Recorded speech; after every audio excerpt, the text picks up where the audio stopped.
Sup, people? I'm Shaggy, the opinionated hippie, and this is part 4 of me ranking Frank Zappa solos within the context of an album.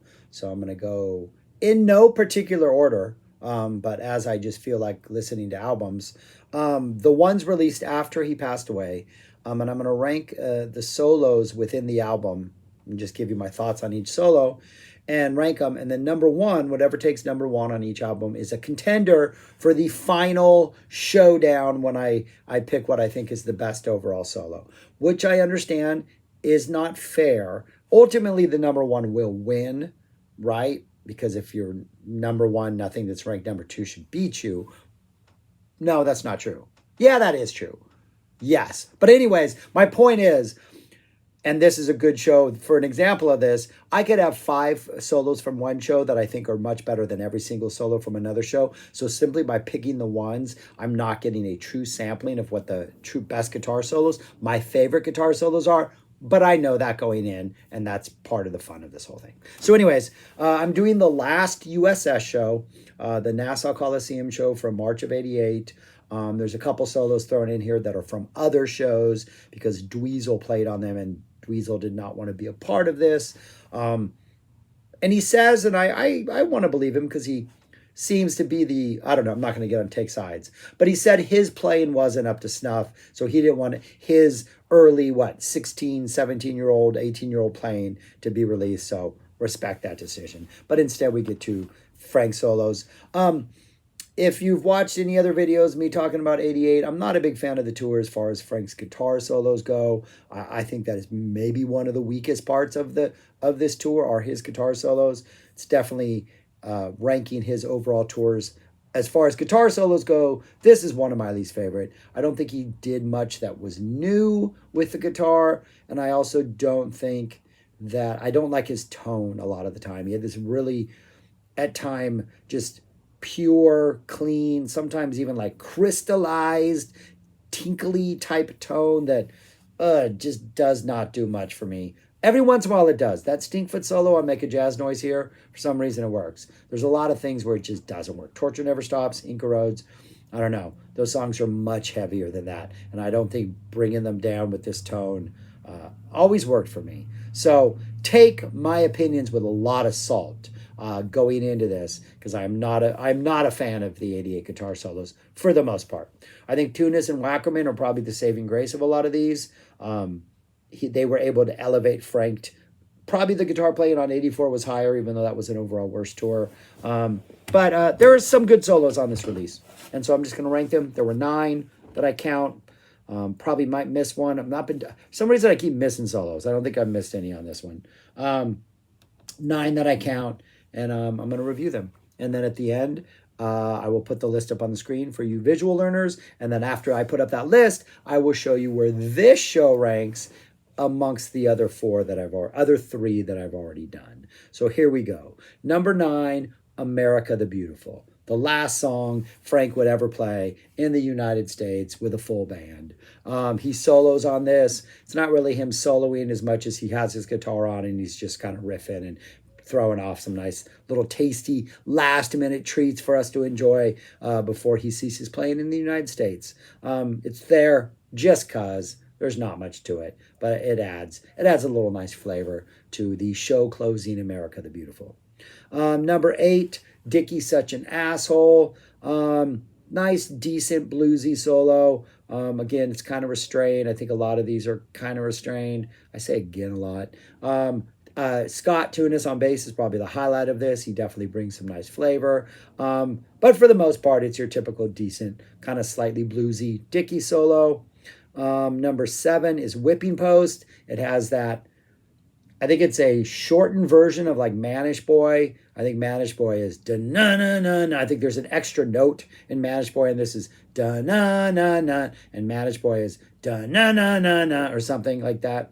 No, that doesn't sound right. But this, I don't like the vamp. Once they get into that, they do that whipping post build-up, and it's like da-da-da-da-da-da-da-da-da into the solo, or that whatever they play into the solo. All of a sudden, we shift gears, and it's like ba-na-na-na, and Frank solos through that, like the sort of roadblocks that vamp puts up. I almost feel like it's like Frank soloing, and then all of a sudden it's like you have this, it's like you're in a video game and it's like, oh, there's nothing in front of me. And all of a sudden it's like, da-na-na-na. These like walls pop up that you have to maneuver around.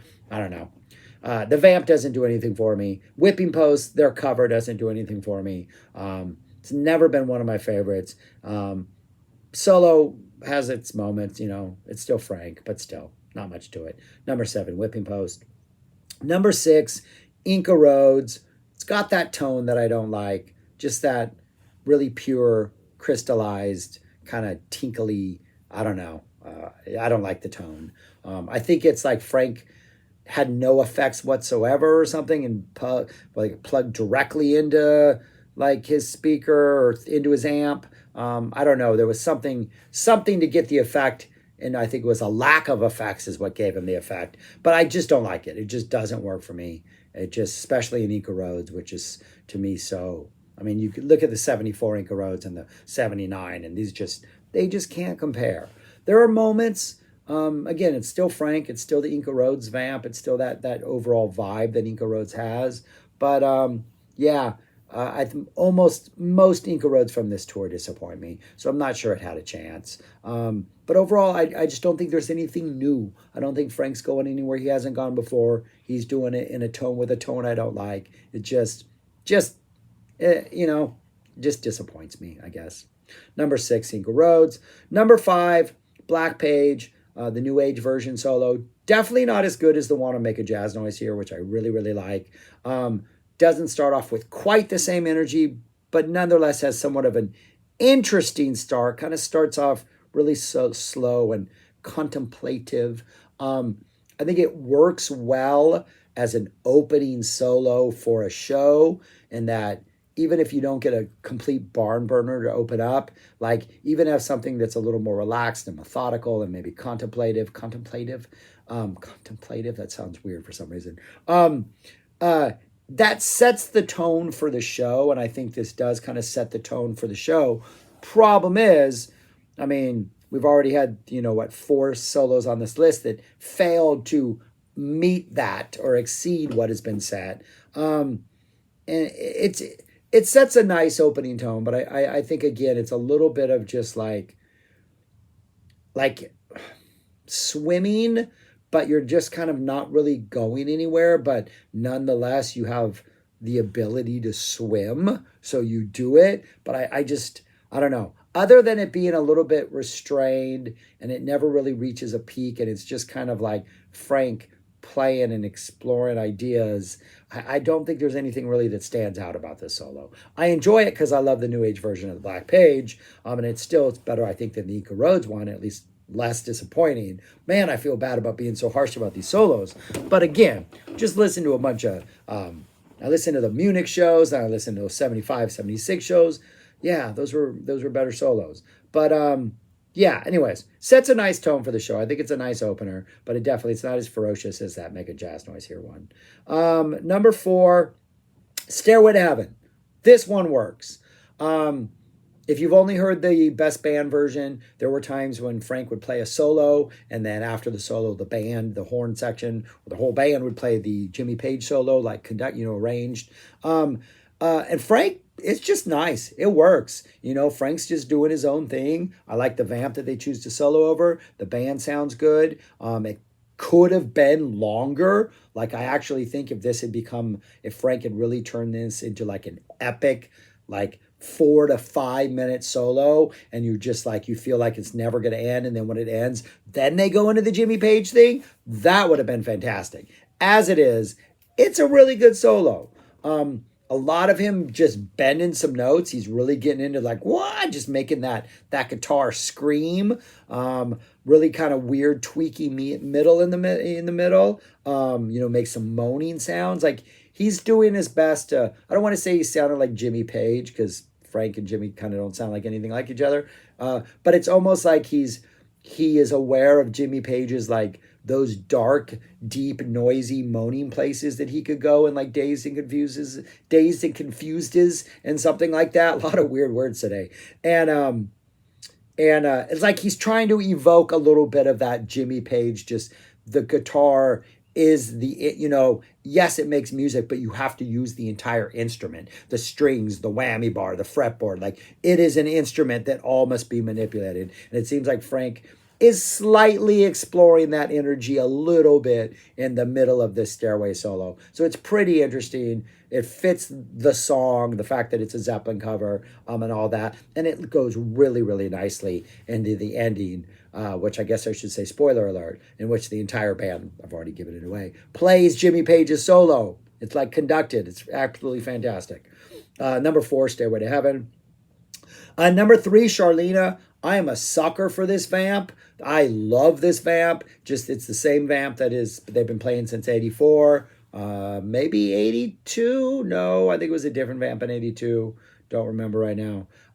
But just that they write it, right? It's just kind of the same thing, but it's, instead of this really stark da-na-na-na, it's more of this propulsive thing that every once in a while kind of like reaches a tiny little like moment of repetition. But Frank always seems to use those moments as a jumping off point. Like, I'm thinking of that old, I think it was Nintendo game, Sega game with the little motorcycles, and they had those ramps that you would jump over. And it seems like every time the sort of rhythmic pattern repeats itself, Frank is using that ending moment as a ramp to jump off into the next sort of cycle, and it works. I wrote down surfing. It just reminds me that he's like surfing like in like a water park, and you're just going down and just the waves never ever end, but you every once in a while you have these higher ones that let you gain like your momentum back. It's just, yeah, I really, really like it. I wrote vamp is used for good instead of as an obstacle. Yeah, some of these vamps that Frank would employ, I think, like hinder his flow. This one, I think it accelerates his flow, and that's a good thing. I really like Charlena solos from almost any point in the 80s. So, that's my number 3. Number 2, The Torture Never Stops solo. This is another song that I think, kind of disappointed me a lot in 88, just because those 77, 78 ones are just so ridiculously fantastic. But this one starts off good. Frank has this sort of motif, this sort of sparse, simple motif that he kind of starts off with that is kind of intriguing and draws you in. Obviously plays with that a little bit. He gets into some parts where he's like scraping the strings and like, again, using the fact that the strings are strings to make music with that, to make noise. Some really interesting ideas, especially in the latter half of the solo. The first half maybe treads water, or at least kind of isn't presenting anything new, but it's just 88 Frank at his best. But then the second half, we start to get more ideas, a little more toying around with, just noise, scraping the strings, just the energy, the ideas. It just seems like Frank is like it just seems like every once in a while in 88, you just have this run of like a minute or two of just stuff that Frank's just like going through these same old ideas and same old runs, and then something just clicks and he's like, oh, I'm just going to do this, and this is new, I never thought of this before, and it gets really exciting and intriguing for like another couple minutes. And that's the way I feel like about this Torture one. It's like roughly halfway through, it goes from just being a really, really solid 88 solo to Frank going, okay, I got some new ideas I need to toy around with.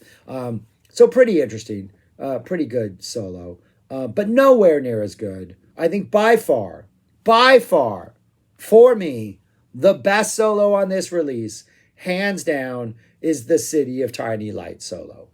Wackerman, give the drummer some, people. Give the drummer all the some. Wackerman is fantastic. It's aggressive, but it's not chaotic. There's a focusedness to it, a focus to his aggression, but that focus channels it to like crazier and crazier and more intense moments as the solo goes on, but it still never feels like out of control. It just feels like controlled energy and aggression. And it's one of those that rarely happens, I think, in 88, where the solo just keeps going on and on and on, and you expect it to wrap up, not because you want it to end and there's like, oh, nothing's happening here, can he just wrap it up? Not because you're thinking that, but you're just like, oh yeah, like this is the peak. I mean, this is about as intense as it gets in 88. And then there's like, oh no, we're going some more. Oh no, we're going some more. And he rides this Circle of Tiny Lights solo for quite a while. It's really good. It's just one of those where if I'm like not paying really close attention to the solo. Maybe I'm driving and, as I'm driving, maybe having a conversation. No, not having a conversation. I usually listen to this when I'm alone. But maybe just looking a little too much at the traffic or the scenery, right? Which I should be doing. But sometimes you lose track of like where you are in a solo. And I'm like, oh, this thing is still going on. Because it's not super, super, super long, but it does feel like Frank's given it a little extra more than he might normally in 88.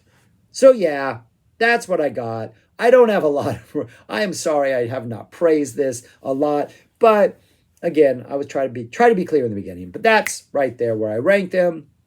Right there. I think by far the City of Tiny Lights one is by far the best. In my numerical rankings, there's almost an entire full point I gave between City of Tiny Lights and the next one at Torture. So yeah. And then after that, everything else is, really, the Charlene at Torture and City, I think, are by far are a notch ahead of everything else down there. Some of that has to do with my own personal disappointments and issues, but not all of it. And then finally, that is where I would rank this among the 4 I've done. It would be last. It's 88, plus it's not that good of an 88 guitar show. There are better shows. There are 88 shows that could be released. We got a last U.S. show. I don't want a last European show because those Italian shows at the very end of the tour were very hit and miss. But there are some really, really good shows in May that they could release that are much better than this show that I think would even shed more positive light on 88. So hopefully we'll get one of those one day. First, we're going to get that 82 box set. But anyways, yeah, that's it. That's all I got. Let me know your thoughts on this show, these solos, this release, all this stuff. Thanks for watching. Subscribe, like, comment, please, and share, and go listen to the music. Listen to this show, then share your thoughts. Tell me why I'm wrong. Tell me why I'm right. You know how things work. Talk to you later, people. Peace.